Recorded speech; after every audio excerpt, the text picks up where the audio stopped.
ဇနီးတဲ့နဲ့ခင်ပွန်းရဲ့အပျော်ပါးမယားတို့ဟာရေကူးကန်ထဲကိုတပြိုင်နက်တည်းပြုတ်ကျသွားခဲ့ပါတယ်။ဒါပေမဲ့အမျိုးသမီးရဲ့ခင်ပွန်းဟာရေမကူးတတ်တဲ့သူ့ဇနီးကိုလစ်လျူရှုပြီးရေကူးတတ်တဲ့အပျော်ပါးမယားကိုပဲအရင်ဆုံးပြေးခဲ့ခဲ့ပါတယ်။ဇနီးတဲ့ကတော့အသက်အန္တရာယ်ရှိတဲ့အခြေအနေကိုရောက်နေခဲ့ပေမဲ့ကံကောင်းထောက်မစွာနဲ့တက်တော်ဆောင်ကသူမကိုအချိန်မီကယ်တင်နိုင်ခဲ့ပါတယ်။ခင်ပွန်းဖြစ်သူဟာအပျော်ပါးမယားကိုပဲအသေးအတန်ဂရုစိုက်နေတာကိုမြင်လိုက်ရတဲ့အခါ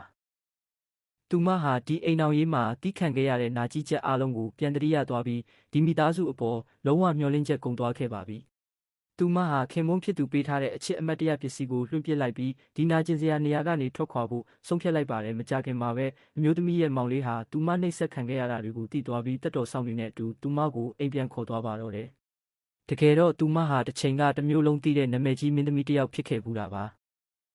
သူမဟာအချစ်အတွက်နဲ့နိုင်ငံတကာကိုတွားမဲ့အခွင့်အရေးတွေကိုဆွန့်လွတ်ခဲ့ပေမဲ့အခုတော့ခင်ပွန်းရဲ့ရုပ်မှန်ကိုသိသွားပြီဖြစ်လို့အမှုပညာအလုပ်ကိုပြန်လုပ်ဖို့ဆုံးဖြတ်လိုက်ပါတယ်။မောင်ဖြစ်သူကသူမအတွက်ပြန်လည်ပွဲထွက်ခြင်းအခမ်းအနားကိုကြီးကျယ်ခမ်းနားစွာကျင်းပပေးခဲ့ပါတယ်။အဲ့ဒီပွဲကိုခင်ပွန်းရဲ့အပျော်ပါးမယားရောက်လာပြီးမနာလိုစိတ်နဲ့အမျိုးသမီးရဲ့မိသားစုအမွေအနှစ်လက်ကောက်ကိုအတင်းလူယူကအပိုင်းပိုင်းဖြစ်အောင်ရိုက်ခွဲပစ်လိုက်ပါတယ်။ဒါရင်မကသေးပဲသူမကိုဒေါ်လာ200နဲ့တောင်နှင်ထုတ်ဖို့ကြိုးစားခဲ့ပါတယ်။အမျိုးသမီးကမောင်လေးကိုဖုံးဆက်တော့မဲ့အချိန်မှာပဲခင်ပွန်းဖြစ်သူကဖုံးကိုရိုက်ခွဲပစ်လိုက်ပြီးသူမကိုအပြင်ထုတ်ဖို့လုံခြုံရေးတွေကိုအမိန့်ပေးလိုက်ပါတယ်။အဲ့ဒီအချိန်မှာပဲအမျိုးသမီးရဲ့မောင်လေးဟာသူ့ရဲ့ကိုယ်ပိုင်လုံခြုံရေးအဖွဲ့နဲ့အတူရောက်လာခဲ့ပါတယ်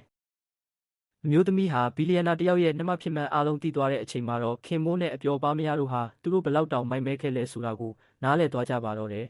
။နောင်နဲ့ဆိုတာနောင်မရတာမျိုးပါတစ်ချိန်ကသူတို့အထင်သေးခဲ့တဲ့အမျိုးသမီးဟာအခုတော့သူတို့မမီနိုင်တဲ့ကဘာတစ်ခုရဲ့ဘယင်မဖြစ်သွားခဲ့ပါပြီ။တစ္ဆာဖောက်ခဲ့တဲ့ခင်ပွန်းနဲ့အပျော်ပါးမယားတို့ဟာသူတို့ရဲ့မိုက်မဲမှုအတွက်ဘဝပြတ်တဲ့အထိပြေးဆက်သွားရမှာဖြစ်ပါတယ်။သင်တို့ရော